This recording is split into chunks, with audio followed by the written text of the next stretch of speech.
All right, and now I'd like to resume our committee of the whole meeting and open. We can now move on to adoption of the minutes. We have before us the minutes from the committee of the whole meeting of January 22nd, 2025. Would someone like to move that we adopt the minutes? Moved by Director Nicholson, seconded by Director Deck. Any discussion? No discussion, all in favor? And opposed? None opposed, motion carries. We'll now move on to public input. So public input period is to offer the public an opportunity to comment on the agenda items before the committee considers them. Public input period procedure policy allows for an allotment of 15 minutes where the speaker is welcome to comment on any items on the agenda up to a maximum of 3 minutes. This excludes items that are or have been subject of a public hearing. Input from the community is valued and appreciated. We request that input is presented in a friendly and respectful manner. And your cooperation in maintaining a safe, respectful, and orderly environment is greatly appreciated. So I'll first turn to the gallery and ask if any members of the public who would like to step up to the podium. Seeing none, I don't believe we have anyone registered for online input. No? All right. So we can now move on to reports. We have before us item R1, report from the Legislative Services Division regarding the Regional District Service Establishment Bylaw. I'll turn to the corporate officer. Thank you, Chair. I have a few speaking notes I'd like to read out. In 2023, under the Local Government Act, regional districts were provided authority to regulate businesses. On June 26, 2024, a report was presented to the board noting that the regional districts may establish business licensing by adopting a service establishment bylaw by referenda or an alternative approval process. The board resolved that the staff prepare a service establishment bylaw to implement business licensing and a regulatory bylaw for short-term rentals and bed and breakfast businesses within the electoral areas. That electoral approval of the adoption of the service establishment bylaw be obtained by an alternative approval process, and that a communications plan be developed to support this initiative. After consulting with other jurisdictions and much research and feedback, it was confirmed that because business licensing is of a regulatory service and no financial borrowing or requisition limit is required, the board may consider adopting a service establishment bylaw with written consent of the participating directors. Staff thought it would be very prudent to bring this information forward to the board's consideration, as this is a savings of over $30,000, which is the estimated cost to do an alternative approval process in the participating areas. This service establishment bylaw is like an overarching bylaw to permit the regional district to establish the service. It does not regulate the businesses. The bylaw adopted can sit on our books until the participating area directors are ready to regulate whatever business they so choose. I understand there have been grants in the past available for those local governments that have the established business licensing bylaws. The regulatory bylaw comes in behind this bylaw to regulate that type of business in those participating areas. It can be for short-term rentals to selling weirdly specific items to a pet hotel. It's whatever you choose.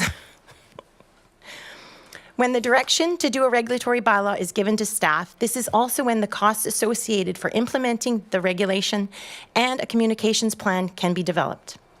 Only those participating areas would vote on the regulatory bylaw. Looking at the motion before you, it is to rescind motion 24-329 and board give 3 readings to bylaw 4604 attached to the report. And electoral consent can be obtained by written consent of the participating area directors. Because this is a service being established, all board votes 1 vote each. I think that's it. If a participating director refuses consent, staff may come back to the board and cast a vote, and 2/3 would approve the consent of the service establishment bylaw. Any questions? Any questions for staff? Director Abbott? Thank you, Chair. Thank you, staff. You mentioned in the report that you went out and communicated with other municipalities and regional districts and determined that AAP's alternative approval processes are not very well received. Can you share with the committee some of the municipalities and regional districts that you reached out to? And I do have a follow-up, please. Thank you. through the chair to Director Abbott, I've reached out to the District of Township of Ladysmith, as well as a few others, and watching from the news of personal experience, a lot of people are confused at the process. It can be a very confusing process, as I experienced last year at an AAP. Yeah, that's right. I would agree, having watched an AAP being used to introduce an improvement district fire hall to our area in the quiet days of the summer. My follow-up would be, I contend that the staff's recommended approach of counting on 9 directors to make the decision on our own is it will be fraught with further concern. I would prefer to see the active communication that we heard of, that we know will happen, to try and explain this to the public. Opportunities for staff, for directors to be taught in a workshop what's happening so we can talk to our community. But I'd prefer to see rescinding of 24329 be some action we take today without proceeding further. I am uncomfortable as a director speaking on behalf of my entire 3,500 residents. Director Morrison. Thank you, Chair. I've been concerned as well, and thinking about the number of, I wouldn't say rare times that director consent is the way of moving forward on something. But I'm heartened to hear staff's description of this as an establishment bylaw. I know that in just my recent attendance and discussions at the electoral area forum, the whole concept of short-term rentals and bed and breakfasts was quite a hot topic. In regards to this specific motion, I think it's important, and I'm glad we've got Mr. McDonald here. When we had a presentation to the electoral area services the other day, and we didn't get into it too deeply, we had discussion about the provincial system and how this would dovetail with the provincial system. And I think that the importance of those two dovetailing can't be understated. I think that if there's been some desired effect from the provincial legislation, I think that if we at least don't set the table so that we're prepared to act with a regulatory bylaw at the appropriate time on the appropriate items, then we could get caught short. So I will support this in that we're not bringing forward the regulatory bylaw at this point. And I would encourage the directors around the table to help to provide some consistency and support the resolution that's not yet on the table, but hopefully will be. Thank you. Thanks, Director Morrison. Any further discussion? Yeah, Director Martman. Thank you, Chair. I'm just trying to collect my thoughts on this because I was reflecting back on when we made this resolution 24-329 was based on information that came out about short-term rentals and about the process that they would follow given by the province in Bill 35. And I feel like the goalposts have changed based on information we received at Electoral Area Services Committee last week. And so that resolution was predicated on previous information. I think there's new information. Well, there is new information that's come forward, and I'm not even sure that new information has been brought to us in writing at this point. It was a verbal report by Mr. Tippett. And what the concern is that the goalposts have changed in that short-term rentals now from a provincial, I think this is how I understand it. I even wrote it down. I should get it right. From what Mr. Tippett said, that Bill 35 also considers bed and breakfasts to be short-term rental under provincial rules, regarding online rental postings. CVRD bylaws do not consider bed and breakfasts to be short-term rentals. So the problem that I have is we've got this verbally. I'm not sure, it came from a meeting they met, I think this the day before. And I would like to have some confirmation that this is what the province is doing, because when I made the decision to, Resolution 24-329, and, to vote in favor of that, and the board did pass it, I had no short-term rentals approved in my area as zoned. And so, it was, and opt-in as well. It's all, it made sense. I want to support the housing crisis. But when you start having bed and breakfasts now considered, many of my area is zoned to allow bed and breakfasts.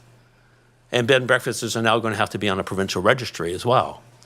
And I'm going like, okay, hang on a second, you just changed something here. It's new information. And I think that new information needs to be carefully considered before we go and start the domino of having business licenses, because this is the first domino that's there. I'm not saying we don't do this, but I think we need more information that needs to be updated to clarify this. Thank you, Chair. Thanks, Mr. McDonald. Yes, through the chair, if I may, I think what needs to be considered today is not the regulatory bylaw, and that's why I start to hear all the questions. It's really not about the regulatory bylaw. It's really the powers to have a regulatory bylaw. And once we have a workshop, it may be chosen by, as directors, we'll have to decide what they want to do going forward, but they'll have the opportunity to either bring forward a regulatory bylaw or not. But this is, all this is the step that starts, and Director Morrison was alluding to that, but maybe it wasn't clear as I was listening to what everybody's understanding is that that's all this is. This is merely going to set up that we would be able to move forward should the directors choose at a future date to do that. So it really, they're tied together, but they're not. And I think it really needs to be considered today as a separate merit and not to be too concerned about the intricacies about short-term rentals or bed and breakfasts. It's really about just establishing the powers to have the bylaw. Great, thank you. So I've next got Director, yeah, follow up, yeah. Okay. Yeah, Am I on? you're on.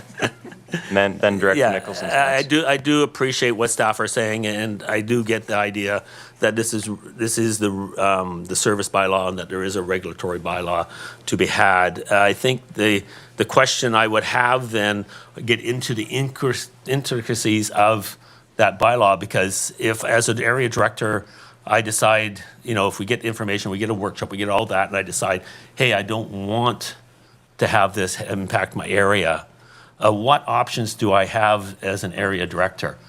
Because that really informs my vote on this. Because if I don't have options, if I decide this isn't what I want to see for my area, and yet 6 out of 9 or the board will vote on it, 1 vote per person, and is my vote and what I would like to see for my area going to be nullified? So, Ms. Boyd?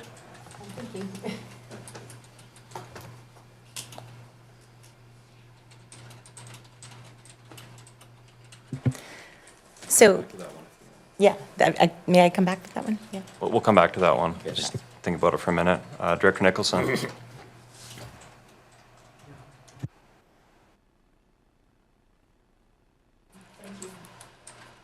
Doesn't have to be read. Oh, you got. Well, no, sorry, you went back on the request list, so I, That was my fault. All right, thank you. I share fellow directors' concerns about moving ahead with licensing, and I think for the same reasons they do, but I've also been very aware that my community is we're in an unincorporated area, and so having licensing kind of goes against sort of the notion of being in a rural area. And I don't think, unless there's a really compelling reason to have a license, and I, like Director Martman, I thought about the housing crisis and the short-term rental thing, and I thought, maybe there is, but I am really loath to go forward with a broad service establishment thing that would allow us to do licensing in rural areas in general. And I don't, at this point in time, it's too much confusion to understand whether it would really help us on the short-term rental front. And with this B and B inclusion now, it is very confusing. So I will be voting against this. Director Segal?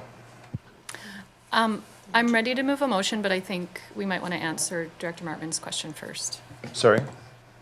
Danielle. Oh, yeah, Ms. Miles Wilson? Does it work? Yeah, you should be able to speak now. Very fancy. Hi. I just wanted to respond, if I may, to reflect on some comments that maybe hadn't been shared about the utility of business licensing for the STR sector. And in that, our current bylaw team and the current capacity they have in the officers, they have the capacity to take this on and to implement the board's directives, basically to do proactive enforcement on short-term rentals. So I just wanted to emphasize and just kind of share that without the tool of business licensing, which would make it more of an administrative task for the team, it will be a lot more resources required for us to actually proactively enforce in this sector. So I think what your staff are putting in front of you here is that this tool will help them administer it at a lower cost, a lower burden on the organization. If they don't have this tool in their toolbox, they'll have to come back with an alternative option to meet your strategic directives, because you've already given direction to do the proactive enforcement. So they're asking for the tool, I guess, is what I wanted to emphasize. Great, thank you. Ms. Boyd? Thank you. Through the chair to Director Martman. The area director can opt out of the business licensing service establishment bylaw if they so choose. But again, as Miles Wilson had mentioned, it is a strategic priority to regulate the short-term rentals.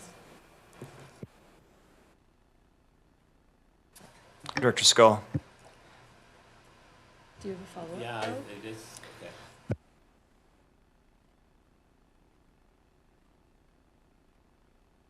If I can rephrase that and make sure I've got it in my head right. So if we go to a regulatory bylaw vote, an electoral area can say, based on the third choice of going by participating director written consent, then an area director in that process could say, I do not want this for my area, I wish to opt out, and that would be all they need to do, and then that area would not be in the bylaw? No, that's not what. Ms. Boyd? Thank you. Through the chair, I do want to, how do I say this? So at the service establishment bylaw, we have 9 the participating areas in that bylaw. Then it's a board vote because it is a service establishment. And then they're in the business licensing, in the business of regulating that business, I guess. They're in the, sorry, that's backwards there. They're in the service to regulate that business. Thank you. So you would opt out of the service establishment bylaw. And from there, you would not vote on any regulatory bylaw. Only the participants of the area would vote on a regulatory bylaw. Does that answer your question, Director Martman? So this is the. You hit the, Thank you. Yeah, he's So this is, I gather, this is the time to say, I'm not prepared to be part of this. That's what I'm hearing? Like this is the moment. Like this, if you vote on this and say, no, I don't want to be, then I can be removed, the area H can be removed from, yeah. Yeah, so if we're going to go to a vote on this now, if we're not going to refer this, or we're not going to be able to think about this, I will, that's where I'll be going. I do hear staff, I do hear this is a tool, but we're an electoral area, we're very rural. Having to have people go through the business license process for whatever rules we may put in place for a business license for a bed and breakfast, I just can't see. Area H hasn't been asked. They haven't been brought, it hasn't been talked about, it haven't been discussed. And so to make this unilateral decision, you get my point. Ms. Boyd, anything to add? Thank you, through the chair. This could go for any type of business in your area. And yeah, you could be worried with whatever businesses are in your area. And that is definitely up to the participating area directors at that time for the regulatory bylaw. Director Abbott? Thank you, Chair. I wonder whether before Director Segal makes a motion, whether we could break this apart and vote on the recommendations 1 through 3 separately. I can't help just the latter comment from staff about licensing for everything. This report talks about the time sensitivity on staff, the cost for staff. I can't help but think that we're creating more, we are going to create a lot more work if all of a sudden dog groomers, pet handlers, B&B operators, I just think we need more time. And I, like Director Markman, wish to not be a part of this this system. So if it pleases the board, I think we should be voting on the recommendations separately. There are 3 parts. There's rescinding, there's 3 readings for 4604, and electoral approval, the third one, which gives me the greatest concern that I am making a decision for 3,500 other residents. Director Segal? I was in queue. Sorry, what it says here is municipal director. I don't know who it is. Yeah, it's, No, sorry? I was in queue. That when you hit jump in, it turned me on because I was in the queue. Okay, go for it, then I'll turn to Director No, Segal. I'll actually wait because I want all area directors to speak. I thought Director Abbott was last, so I'll let, as a municipal director, I want to speak last. I want the area directors to have the floor. Yeah, I think it's because we switched seats, so you're just listed as municipal director. So is that you? No, that was Tricia. So who, Well, we were in queue, so when you. There, yeah, I'm how on. about So am I. that? You're, press the button again, sorry, this is, there. I'm still on. Go. Thank you. Oh, you got 2 on. Tricia just won't talk.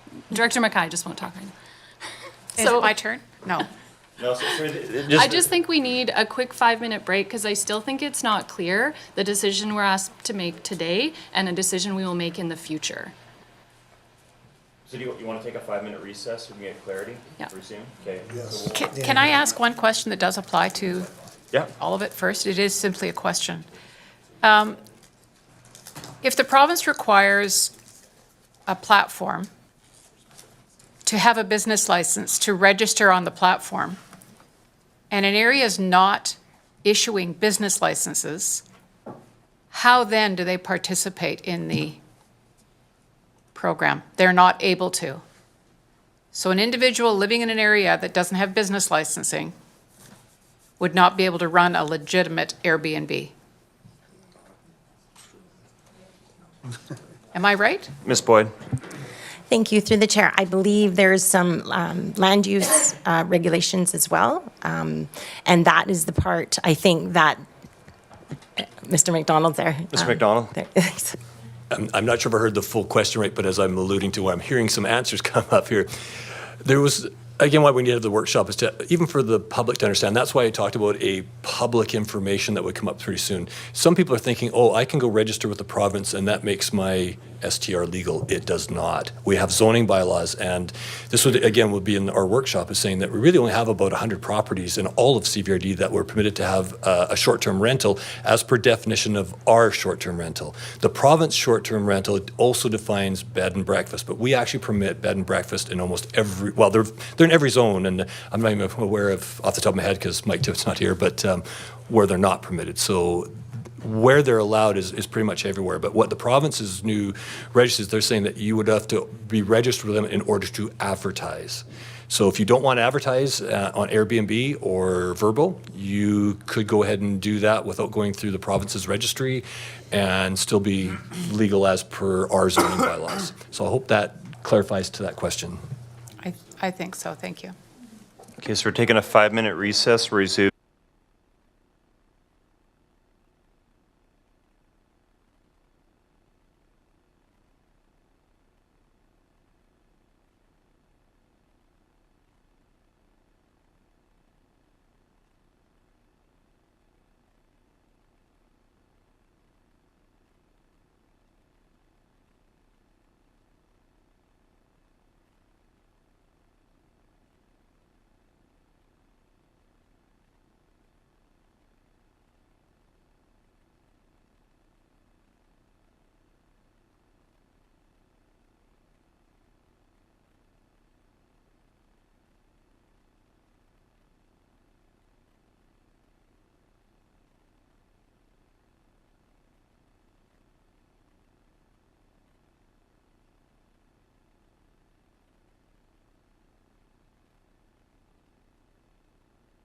All right, now I'd like to resume our committee of the whole meeting. I'm first going to turn to Mr. Robbins for a point of clarity on item R1, and then I have or staff has a suggestion on a path forward. Mr. Robbins? Thank you, Mr. Chair. Sorry for the confusion, and it's always good to refer back to the statute, and so I've revisited the Local Government Act. I wish I was like the lawyer Don Lidstone, who's an encyclopedia when it comes to this stuff. But I wanted to be very clear in terms of service establishment bylaws and regulatory bylaws. And so again, as you were discussing and debating, this item is for service establishment. With the staff recommendation for directors to give their consent, if you choose that methodology, you can, at this point in time, not provide your consent, i.e., you would opt out. However, there is a section within the Local Government Act that allows the collective board, if you will, to override that on a two-thirds vote. So remembering that the way forward on establishing bylaws is the entire board participates in the voting. And so this is why there's this other nuance that the board as a collective on a vote of two-thirds could override certainly the intent or the desire of an electoral area or a member that is participating within the service establishment bylaw. I wanted to make that very clear. And if you can't, and the other part is you can't opt out of the regulatory bylaw once the establishment is, once the service establishment is on the books. And as you move forward, if you decide to regulate, those that are participating would then actively vote in terms of regulations, and in this case for business licensing. I hope that's a little clearer. Yeah, thanks, Mr. Robbins. Yeah. So staff have suggested, based on some of the comments, and it's obvious a number of the directors are not comfortable with the recommendation at this stage, that we may want to consider deferring consideration of item R1 to a future meeting following the workshop plan in April to discuss short-term rentals. So we have that option, and Ms. Miles-Wilson, you can elaborate on that? So very interesting discussion, and I think the recommendation from staff is to not proceed if there's a level of discomfort or if there's an interest in having further information to get some clarity on this issue. I think at the point I just wanted to make is that we've been spending so much time and resources to modernize, harmonize, consolidate our bylaws to try to provide some clarity in the region on how we regulate. And that is good for developers and that's good for property owners. So I think if we can take that pause to do the workshop and then come back to this, we might achieve a level of consensus that you're comfortable with, and it kind of moves forwards with that mandate you've given us to kind of harmonize the regulations in the region. So I think that would be a prudent way to proceed. Great, thank you. So I'm going to turn to Director Morrison, and yeah, we do have a suggested motion here if the committee would like to consider it. Director Morrison? Thank you, Chair. I think the confusion isn't healthy for moving forward on this item right now.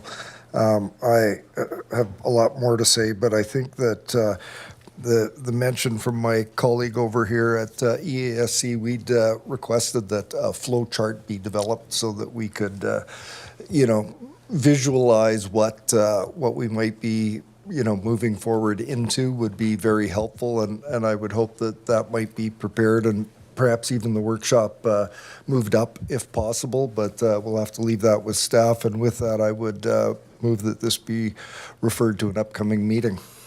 So it's been moved. Is there a seconder? Director Segal seconds it. Any discussion? Yeah. Can you clarify, you said the word deferral, So, the word referral. yeah, well, let's clarify. Now, what I discussed with staff, and I'll turn to Director Morrison to see if he's comfortable with this wording.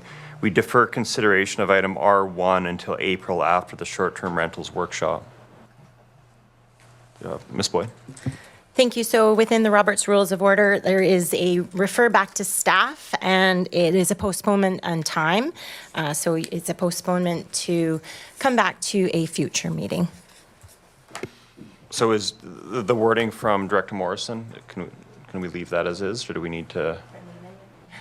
Friendly amendment? Will you take a friendly amendment, Director Morrison? All right. There is no friendly. So it's been moved and seconded. We've got a motion on the floor. I've got next in the queue Director Stash and Director Nicholson. I do note that Director Dick, you had your hand up for a while and it disappeared. Did you still want to speak? Okay.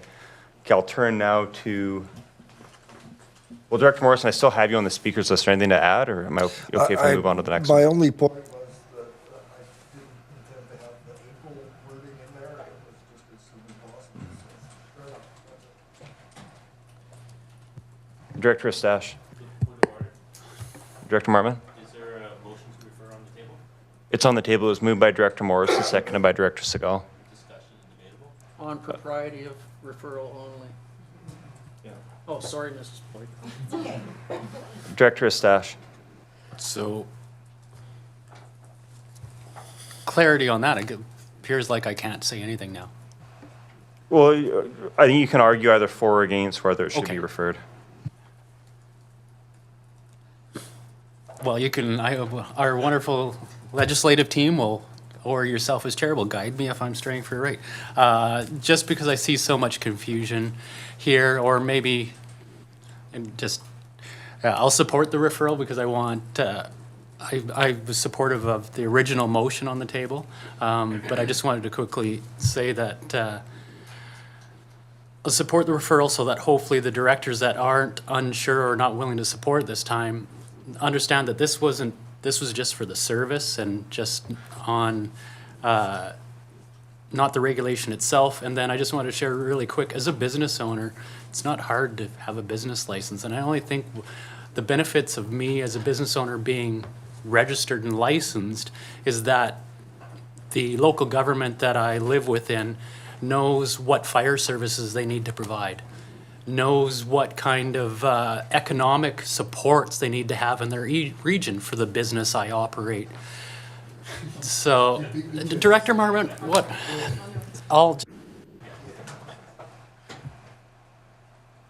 Sorry, Director Nicholson. Don't know if this is appropriate, but I would like more time on the referral so that we have more information about how well the registration system is working on the province's side before we discuss this anymore. Yeah, Mr. McDonald? I've just been listening around the room, and I think maybe if I just used an example of what we already have would help people understand this and what's happening today.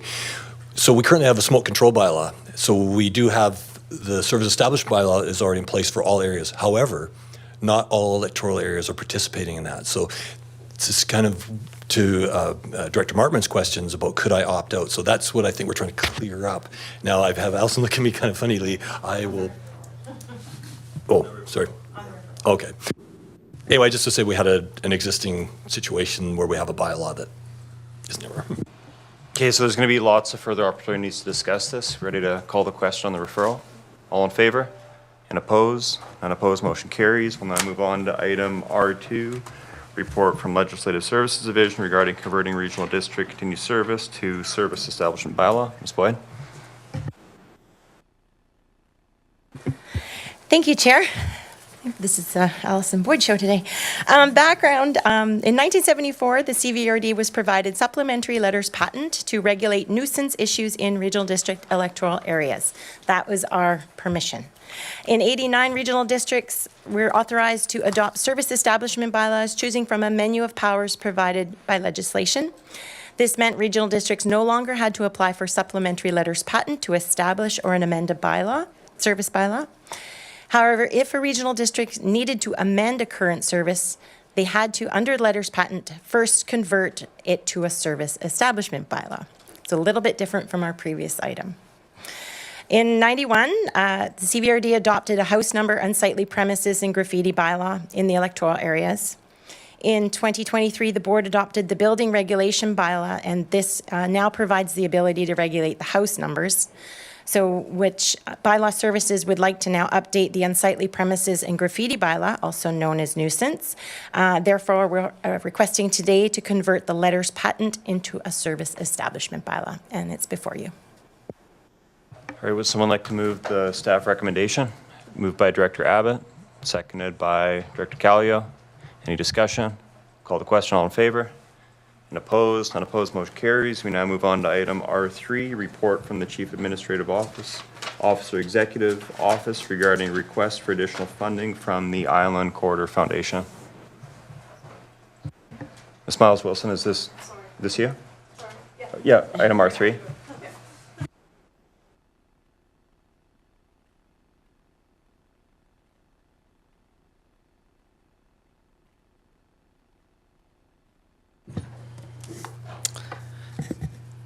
There we go.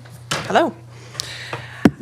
So the report that you have in your package and the recommendation in front of you is to provide funding to the Island Corridor Foundation through Function 100, the Strategic Investment Fund specifically within that function.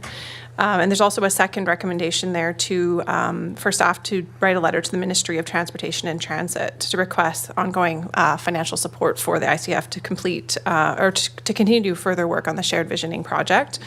For a little bit of context, I'll just provide a summary in that our staff have been working under a provincial grant over the course of the past year. We received $600,000 from the same ministry for the shared visioning project to work with stakeholders, First Nations, local governments around the vision for the corridor. That work is coming to a close. You're going to be receiving a report from Stantec, the consultant that we hired, in 2 weeks' time, I'm told.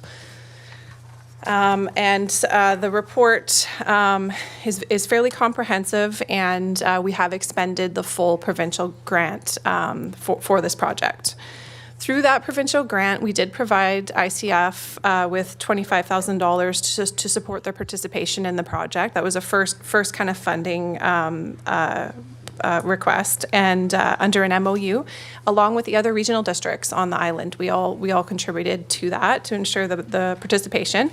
The second request that's come in, and that's the subject of this recommendation, is for $30,300 to support continuation of a staff position as well as some activities that are listed in the report. And because the grant is fully expended, this is something that would have to be budgeted in our Strategic Investments Fund in Function 100, as I mentioned. That fund is, in this next coming budget, is $125,000. You have provided other organizations funds, of this amount and other amounts, and we're still early in the year. And so that's why the recommendation is for $15,000, because there's upcoming priorities that you may want to consider that are aligned with your strategic plan. The other thing is there's an item later on this afternoon in the open session as well regarding the economic development function. And so there's limited opportunities for funding and grants within our budget. So we just want to be kind of conservative with this, and that's kind of the nature of the recommendation. So I'm here for questions. Great, thanks, Ms. Malzos. And before I turn to the committee, just your report mentions the 4 other regional districts have provided funding. So did they provide the full 30,000 or a reduced amount? Yeah, so I understand that there's a variety of levels of funding, and one regional district noted that they provided more than this level of funding. The CAO is also here, Thomas Bevan, and so I'm happy to confer, but I do believe there's been a variety of levels of funding provided for this work. Yeah. Before I turn to the committee, just ask, would you be comfortable with the CEO coming up to the podium, providing additional context? Yeah? And when we turn to the speakers list, I would like to start with Director Morrison, recognizing that he is our representative with the ICF. Mr. Bevan?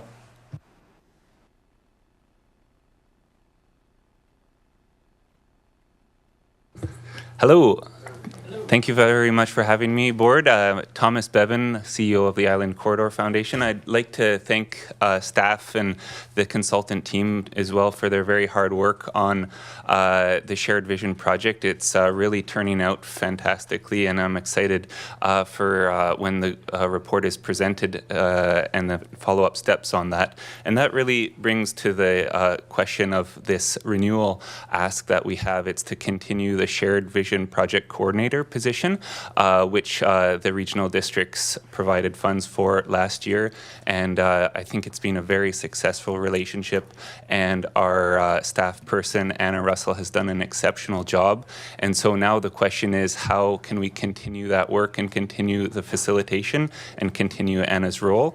And so that's where the request was stemming from. The other regional districts have provided the full $30,300. The one exception is the CRD in the capital region, who are undertaking a growth strategy and transit planning exercise, and they've asked us to spend a special additional amount of time. So they have provided an additional amount for a sub-regional scope. So that is in addition, and we are dedicating further staff time for that. But yeah, I do recognize that the budget pressures that all parties are facing right now in the current climate. But yeah, I think that this is a really critical year for the project, and to make sure that we can continue to advance on the connectivity between the regional districts will be paramount to seeing something happen that's useful and relevant from this corridor.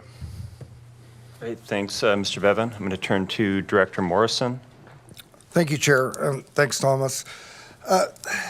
This is an interesting position for our regional district to be in, because the province, I should withhold commentary, but the province sent some money out to regional districts and nations along the corridor, and asked for some work to be done, and shared vision work. And I really think the most important thing I could do right now is congratulate our staff on some really great work that's been done. They were tasked with the work. They went about doing it and completed it in a fantastic fashion, as far as I'm concerned. The Island Corridor wasn't necessarily wasn't funded to the extent that that the regional districts were, even though they're kind of the party holding this together. And so when we initially sent some funds to them to hire the coordinator to do the work, they were, I think they delivered on what was expected of them. And I can tell you that our regional district, and I think Alberni-Clayoquot, have really delivered on, within the timelines, sort of on time and under budget. And then the province extended the period of time for the rest of the regional districts and nations to get the work done. So we've expended our money, but we've had really good value in the work that's been done. So it's unfortunate that the province didn't see fit to initially fund the Island Corridor to do this work, and they have, with our help and the help of the other regional districts.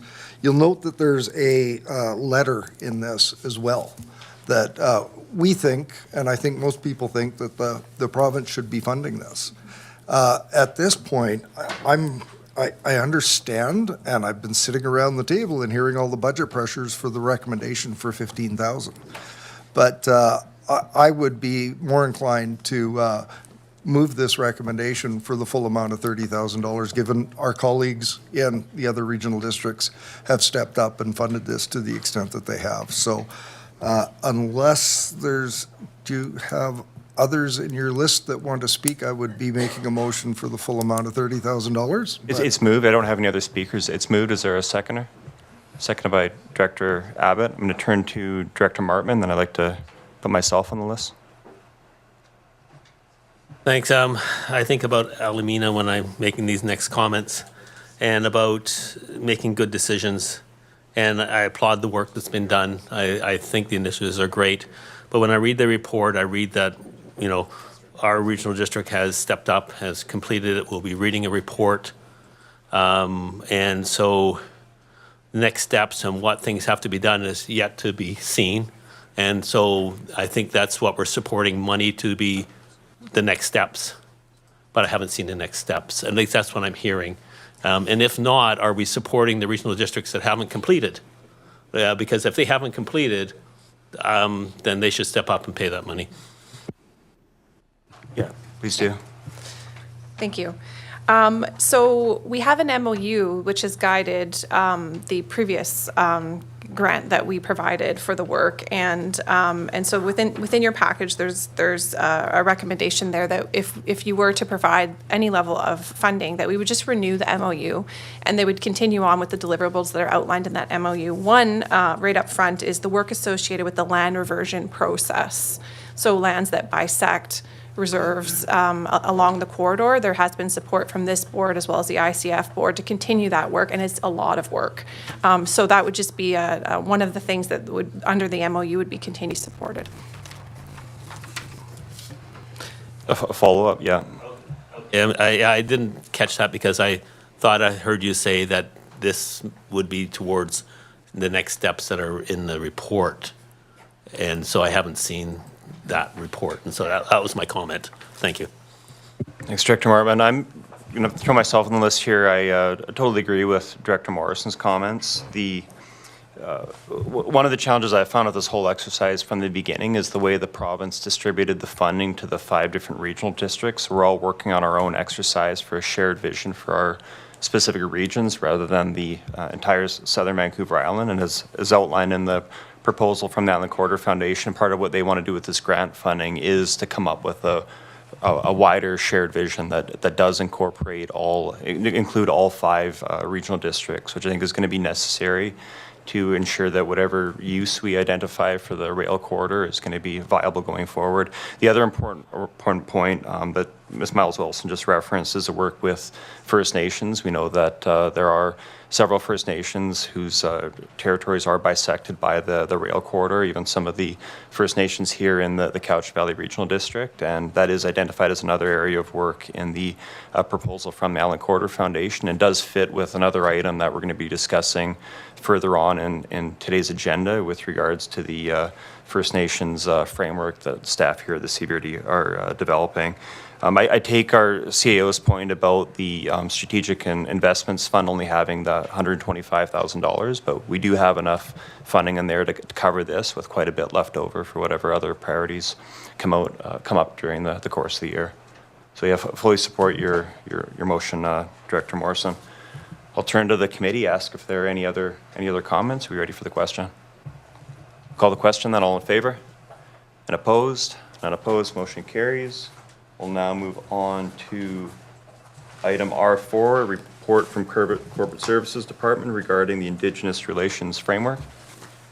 Chair, just before we begin that, I'm going to recuse myself from this portion of the agenda due to conflicts with my my job. Great, thanks, Director Staples. Mr. Lawrence? Good morning.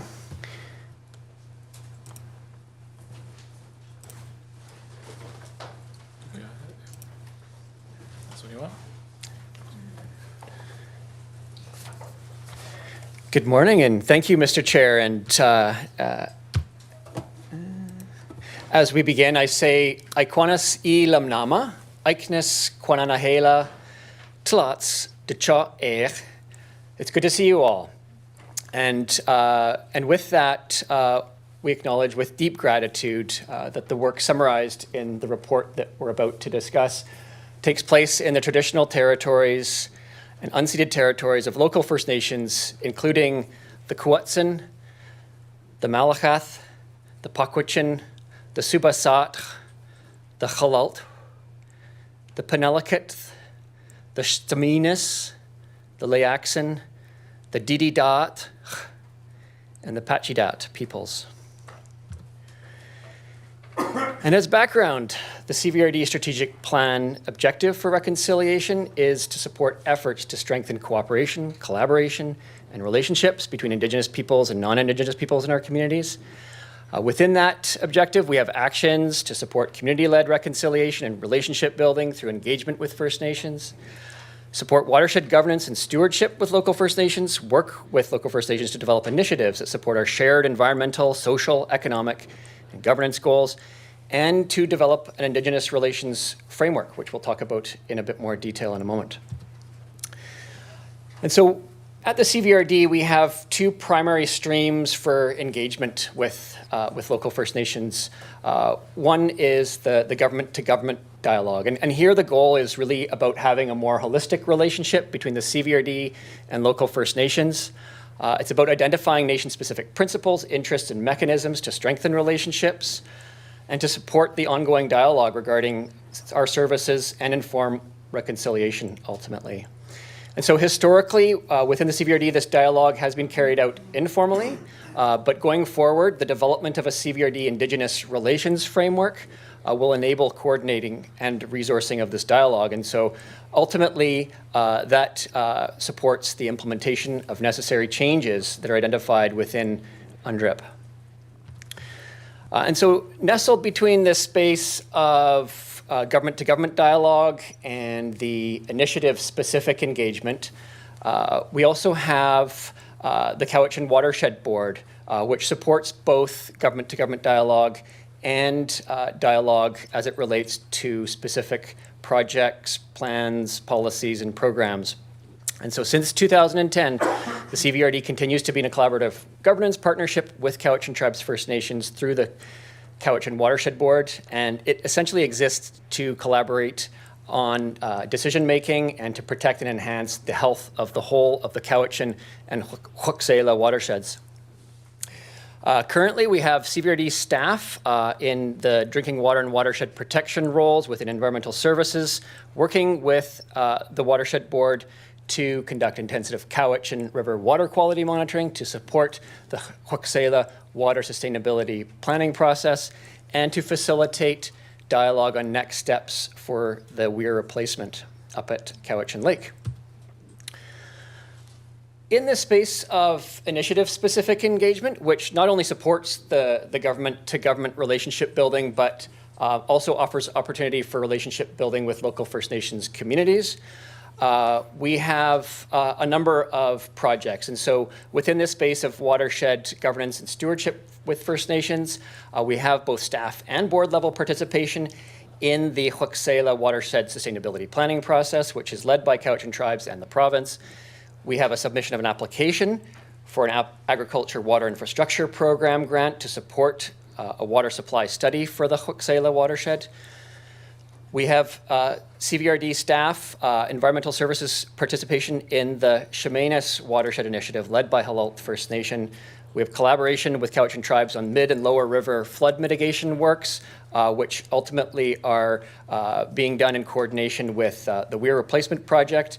We also have watershed management planning program recently beginning here with Malahat Nation for both the Shawnigan Creek watershed and the Malahat Benchlands watershed areas. In the space of climate action, we recently co-visioned a gathering in December 2024 with local First Nations, really to work towards sharing and celebrating the extensive and work being done across the region by organizations and bring together Indigenous and non-Indigenous community members under that common purpose of climate action.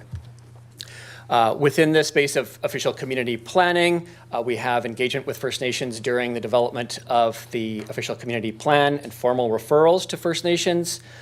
We also have focused engagement with Malahat Nation and Subasat First Nation for the development of local area plans supported by provincial funding. And as discussed previously, we have the Island Rail Corridor project, the visioning for that project, and the meetings that have been taking place with First Nations to understand interests of those local First Nations for the CVRD portion of the Island Rail Corridor.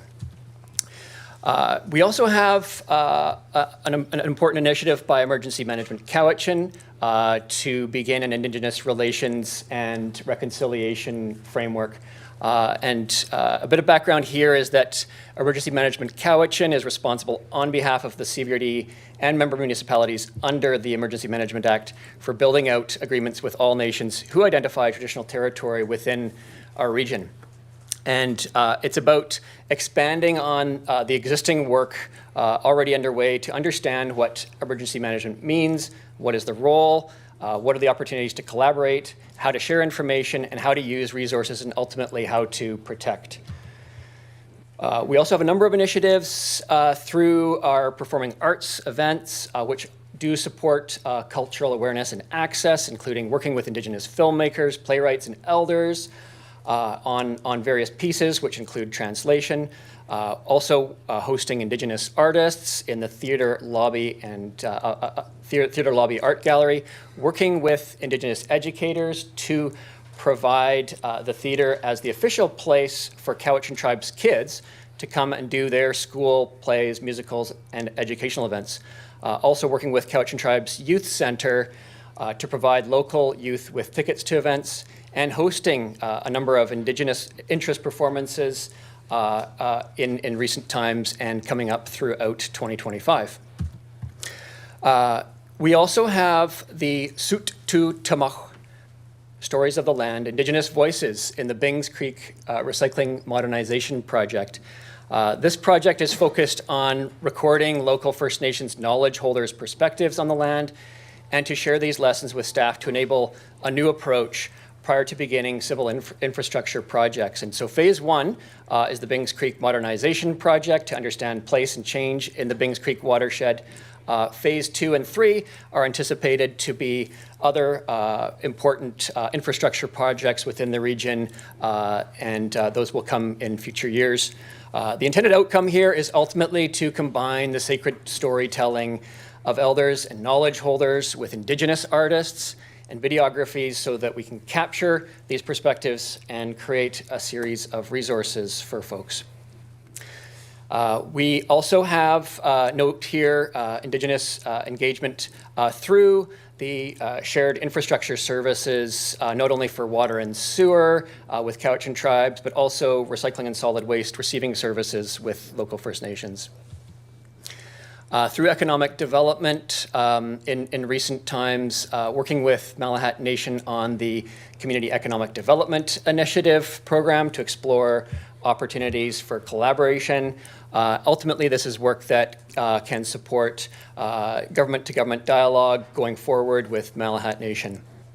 We also have work going on through the Parks and Trails Division on engagement with local First Nations for the Regional Parks and Trails Master Plan.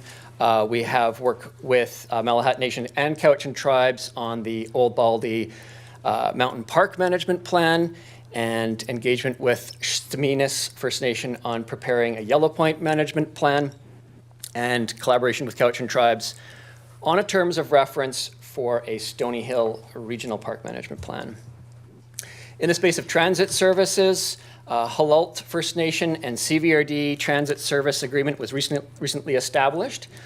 We also have engagement with Staminas First Nation to establish a service agreement for a bus stop for the Nanaimo Cowichan Express in Oyster Bay, and that was effective as of April 1st of 2024.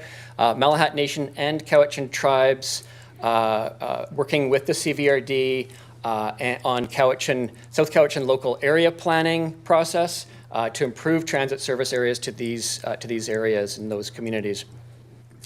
Through the Regional Recreation Services, collaboration with Cowichan tribes, not only on physical literacy collaborative, of which Cowichan tribes was a founding member, but also Cowichan tribes membership in the Cowichan Core Recreation Commission.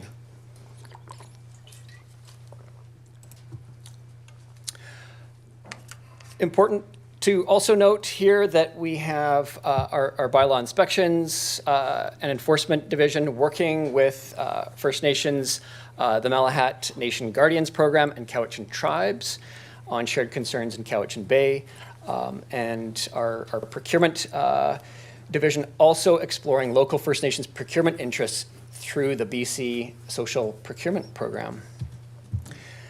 And so that brings us to the work plan for this year. And so first and foremost within the work plan outlined in the staff report is the development of an Indigenous relations framework. And ultimately, the framework is an action in the corporate strategic plan, but it also supports all of the other actions within the plan that ultimately are about strengthening relationships between Indigenous and non-Indigenous peoples within our communities. Neighboring regional districts, to note here, have already started to develop or implement frameworks. And ultimately, the framework, it does intend to identify both short-term actions and long-term actions linked to a number of objective areas, including those mentioned here, and objectives more specifically to be identified through ongoing work. But phase one is to conduct an internal assessment for alignment with UNDRIP, DRIPA, and the Truth and Reconciliation calls for action. And really this is about enhancing, first of all, understanding our awareness and capacity and readiness to do this work internally. But also taking those steps to do that, to enhance those areas of understanding, awareness, and readiness. And so phase two ultimately is to co-create the process with local First Nations to co-create this framework. And so ultimately, how do we get there? And so it's through listening to the voices of elders and knowledge holders. And so this is Elder Augie from Penelakith. And this is Augie, an image here of Augie speaking about the importance of the relationship between people and place, and the importance of place to the culture, health, and well-being of people. And on this day, he spoke of the changes that he's observed in the marine waters between Vancouver Island and Penelakith Island, and how there used to be an abundance of marine life there. And he also spoke of the hopes that he has for his grandchildren and his grandchildren's grandchildren. And so with that, how do we look to building our capacity and resources so that we can further understand and listen to the voices of knowledge holders and elders? And so key items within the work plan are to establish a CVRD First Nations Relations Advisory Group. So that's bringing together all the folks within the organization that are working on projects that have a focus on First Nations relations and engagement, and ultimately bringing in their insights on how to go forward with the Indigenous Relations Framework to integrate UNDRIP, DRIPA, and the Truth and Reconciliation calls to action into CVRD practices. Also key within the work plan is to explore funding opportunities and capacity building, so to work with external partners as well and identify those opportunities for funding and partnership with the various partners throughout the region. And so not only to look at the capacity that we can build ourselves, but to also continue to support the ongoing government-to-government relations dialogue that we have with local First Nations, to continue to formalize those relationship agreements, and ultimately the role of the Indigenous Relations Framework is to develop a system for managing the implementation of those agreements, and to make sure that those agreements are appropriately resourced so that they can be implemented. And so also key here is work with our HR group on staff learning and being able to build a staff learning program, a comprehensive set of opportunities about increasing that foundational understanding of Indigenous peoples, Indigenous history, Indigenous specific rights, the dynamics of respectful racism and Indigenous specific racism, but also to potentially explore mandatory training options for staff, and further to identify resources. So not only those formal training opportunities, but online resources that we can make available in a library for CVRD staff and potentially others to support their cultural awareness and coordination across the region. And so how might we embark on this learning and relationship building? And so a few years ago, prior to COVID, there was a Cowichan 101 program, as an example, that brought together elected officials, CVRD staff, and First Nations Chief and Council, and First Nations staff together to meet and gather in place in several important places throughout the region. And one of those gatherings, as an example, was paddling canoes from Maple Bay to Salt Spring Island. And so the paddling being very much a rich experience of reinforcing the need for working together in harmony. And so with that, how do we also look towards working together in harmony by further coordination across the CVRD on initiatives with First Nations engagement? And so very much key here, while we do all of these other items in the work plan, to continue to support and bring coordination to all of these initiatives that have and work towards this goal of community-led reconciliation ultimately, and to be able to support some of these key projects that are already underway. And last but not least, within the work plan here is program oversight and feedback to continue to be able to have that direction, insight and input from the board and senior management on a regular basis. And so with that, I say Haitsapka, Haiskwa, Tlako. Thank you all. Thank you, Mr. Lawrence. I'm going to turn to the committee members. I see Councillor Justice has his hand up, and then I'm going to turn to Director Abbott. Thank you, Mr. Chair. Are you able to hear and see me? Yeah, we can hear you really well. Oh, good. Sorry I can't be there in person today. I'd like to start by thanking Mr. Lawrence for the presentation and for his obvious enthusiasm for the work. For those of you who don't know, Mr. Lawrence is the star pupil in the Huk Ami class that a number of us are taking.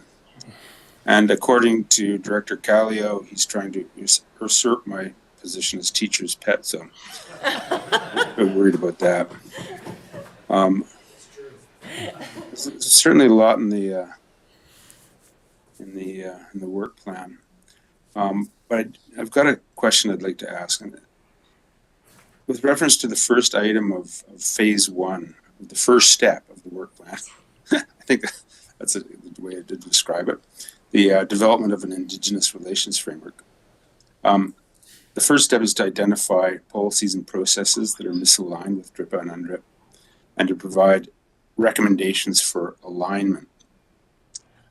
Could you provide an example or two of policies or processes that are misaligned and comment on staff's expectation of the extensiveness of the misalignment in general and the scope of the work necessary to align them? Mr. Lawrence? Thank you, and through the chair for that question. And I'll begin to introduce a response and invite Ms. Miles Wilson as well to respond. If I may, it is a significant scope of work to conduct that internal assessment. A bit of background on that as well. That we're still scoping out the work of what that assessment would be. So it's still early days to say exactly how deep and to what extent we'll initially go through that work. But the idea is there, to be able to assess policies in accordance with UNDRIP, DRIPA, and TRC, and so. Ultimately, I couldn't give specific examples at this time because the assessment hasn't begun. But we do anticipate having more dialogue and discussion, not only internally but with the support of advisors on scoping that work and ultimately understanding how we can improve alignment. And so with that. I'll also offer Ms. Miles Wilson an opportunity to respond. Ms. Miles Wilson?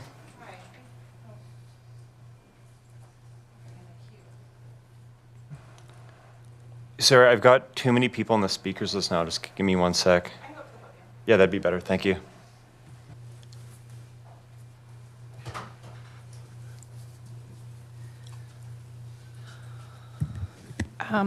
So just to build on what Mr. Lawrence has already shared. I think generally we're doing a fantastic job, and we are out in community and we're engaging with nations on all sorts of projects. But what I would articulate is that the approach is somewhat ad hoc. And so that's why we're moving forwards with the work, and that's why the work plan's in front of you, and it's a core component of your strategic plan. We're looking to the best practices of our neighbors and other regional districts as well. And one of the things that we're hearing from nations as we engage is that they need support to engage with us, that our body of work is quite significant, and to come to the table to provide input, feedback, be consulted, work with us is becoming to be a lot of work. So this is the kind of thing we're going to look at in the organization of how we can maybe look at our processes and our workflows to take that into consideration. So speaking to the question back to Director Justice, he was asking about policies and procedures and that type of thing. I think generally it's just being really respectful of the organizations and the nations that we're engaging with and taking a look at how our processes are designed to support that work or not. So it's really throughout the organization. So it's a general answer, but it's generally that we haven't really taken that into consideration in a meaningful way before. Thank you. May I have a quick follow-up? Yep, go for it. Thank you. Ms. Miles Wilson sort of began speaking to the other question that I wanted to ask, which was in phase 2 of the work plan, there's a statement that there's an option that phase 2 could be conducted concurrently to phase 1. And if I'm understanding this correctly, this would mean that we would maybe form the framework advisory team, which would includes First Nations, prior to the phase 1 work, so that they would be involved in the identification of misaligned policies and processes, instead of this work being done just by the internal First Nations Relations Advisory Group. So there's getting those two groups straight is a little bit complicated. But I gather there's an internal First Nations Relations Advisory Committee, and then there's a framework advisory team, which includes First Nations. So those are two distinct things. But at first glance, it would seem to make a lot of sense to me to do those things concurrently. But what are the excuse me, the considerations there? I think Ms. Miles Wilson's talked to the capacity issue. So I guess what's the decision process around that option of doing it concurrently? Mr. Lawrence? Thank you, and through the chair. So yeah, the concurrence of those two phases is, as you say, a recognition that we would reach out to local First Nations and be able to share that information about this process beginning of an internal assessment. And so it begins, the process of a co-creation, if you will, begins with that outreach to express that intent to be able to do that. And so that is one intertwining of those two phases. But also recognizing, again, and coming back to this importance of doing the internal assessment work first, that we do not further burden our local First Nations within this region with yet another program and process until that we have looked at ourselves in terms of being able to ensure we have and build up those capacities and the necessary awareness. And so through that, when we talk about First Nations, we have there's local First Nations governments, but there are also local First Nations insights that we can continue to gather through that internal assessment. And so that's yet another further intertwining of those two processes. And so they're connected.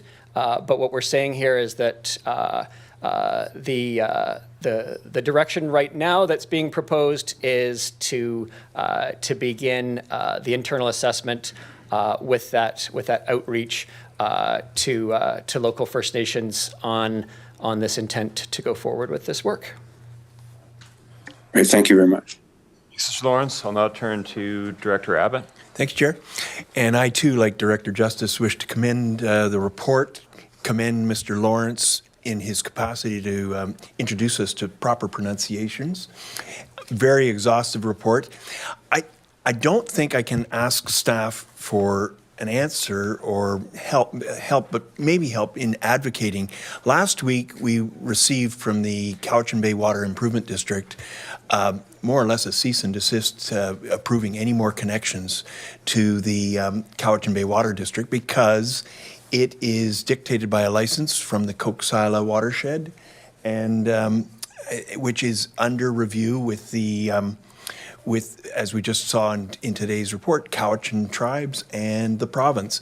Those are almost, I suspect, quite large organizations to wend our way through. And I'm concerned that Cowichan Bay, a sizable portion of the village proper, is more or less at a loggerhead. We will not be able to develop. People are already calling about their properties that cannot connect. I live next door to the chair of the water board, who is also one of the principals that owns Drillwell, a major drilling company. And the options for a property owner would be to drill a well. And that is a very expensive proposition, delivering poor water quality at best. And though permitted, they're not only going to have to drill, but they're going to have to treat the water. I'm hoping staff, through this wonderful government-to-government relationship, can advocate for a speedy possibility for more water out of the more licensing. And I know my director to the west, who's got farmers trying to tap into that exact same watershed. It's a big concern, and I don't know if Mr. Lawrence can give any crystal ball where we're going to go on resolving this. Thank you for listening. Mr. Lawrence? So thank you.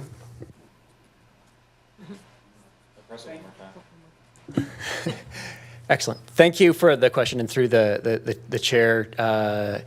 This is a significant question that involves a number of entities, not only partners, the province, Cowichan tribes, but also internally, and has several dimensions to it. Having said that, and so there's lots of discussion that could be had on working towards solutions and through the work of, for example, the Shuksuela Watershed Sustainability Planning process to identify capacity and solutions going forward. Without getting into the detail of that, because that's a whole other presentation that could be made, the government-to-government relationship building that can be done through and enhanced through the First Nations Relations Framework is very much an opportunity to support some of these more additionally challenging discussions around in specific subject areas. And this is one example of how relationship building is primary with our local First Nations, setting up those government-to-government agreements so that we have a formal way forward in place. And then we think about the levels, being able to address those common priority areas. And so ultimately, each of these layers of work support each other, but the relationship building being primary here as well. So, Director Segal? Thank you. I just had a question about the First Nations Relations Advisory Group. Is this a group of First Nations members advising CVRD staff, or is it a group of internal staff? Mr. Lawrence? thank you through the chair. So the group that was mentioned in the staff report about establishing an advisory group, that is currently internal. It's CVRD staff, and again, role to advise on the Indigenous Relations Framework, but also an opportunity to share on much of the work that is already going on so that that can be further coordinated and build on those learning opportunities. The other group that was mentioned within the staff report is around, when it comes to co-creation of the Indigenous Relations Framework, the development of a task force that would then also include external partners, including local First Nations. So, follow up, yeah.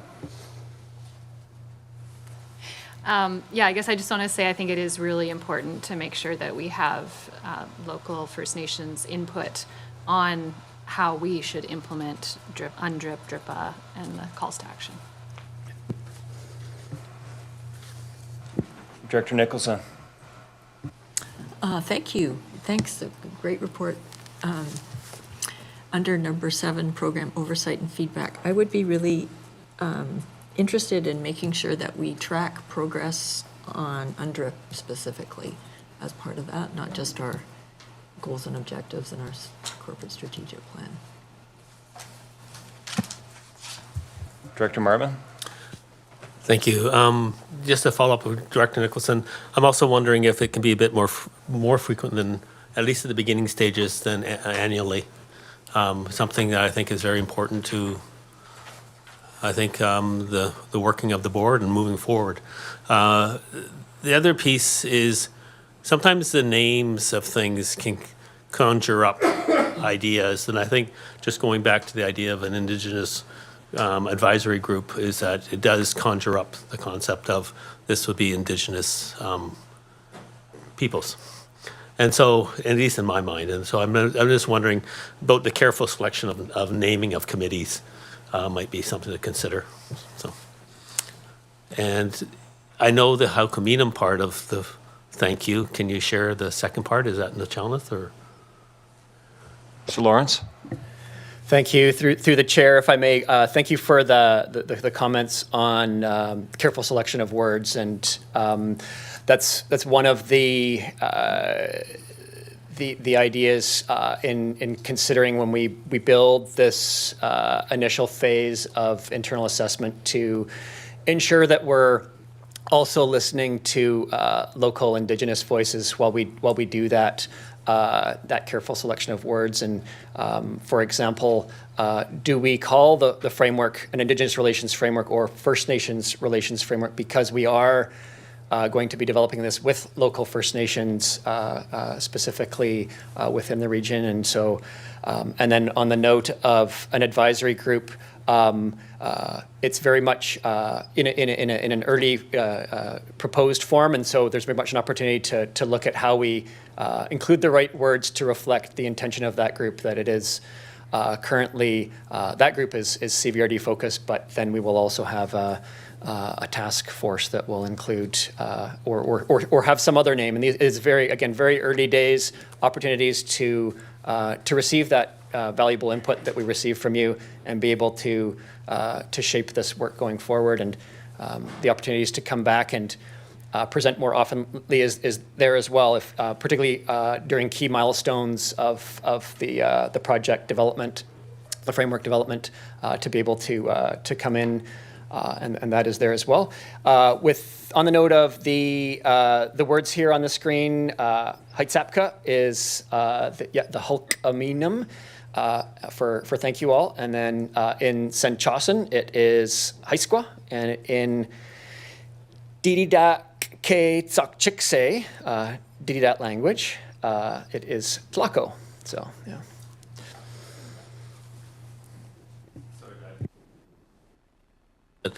So do we need to provide direction, Chair, on? No, it's for information, no direction. Well, the staff recommendation is that it just be received for information, but Okay. if we want. Well, I just right- said it specifies annually to the board, and I didn't know if we wanted to provide direction to have, at least in the beginning phases, maybe, biannually. But I don't know if we need direction for that. Perhaps, Ms. Miles Wilson, do you want to jump in here? Any concern with perhaps more frequent updates on this? Motion.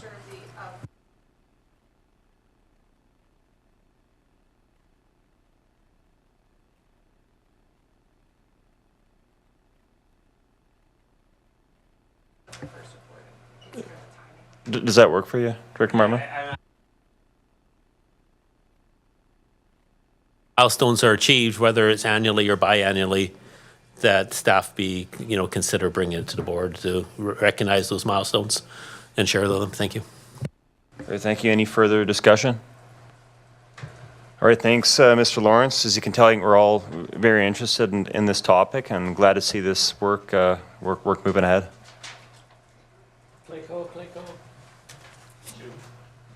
Thank you. All right, we can now move on to question period. I don't see any members of the public in the gallery. We've dealt with the closed portion of the meeting, so we can now move on straight to adjournment. Someone like to move that we adjourn the meeting? Moved by Director Scull, seconded by Director Nicholson. All in favor? And opposed? None opposed. Motion carries. Meeting is now adjourned.